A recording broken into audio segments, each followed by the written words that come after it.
I previously was from another organization where I was actually doing transition of the children to Metta or Maitri school. So this was like an opportunity for me to learn as well, to understand the program. From my experience here, I was in the baking group. The two youth who actually led the whole facilitation actually did a very good job. I think they really deserve the credit. They are differently able.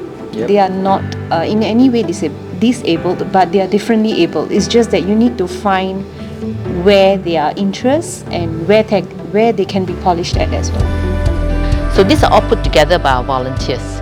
So you realize nothing here goes to waste because these are not. So that's how we recycle everything that we do here in ECO and also the art side. I feel like to them, they are not afraid of making mistakes. So I was actually taking part in the batik class. During the tracing of the wax, right, I really did a very big mistake. I spilled wax all over my canvas and I was already panicking like, oh, it's no good. The trainer who was looking after my table was like telling me, no, it's art. You just have to switch. Oh. Yeah, you have to like view at it from a different viewpoint, which I thought was really like eye-opening. I wouldn't have thought that, oh, I could make something.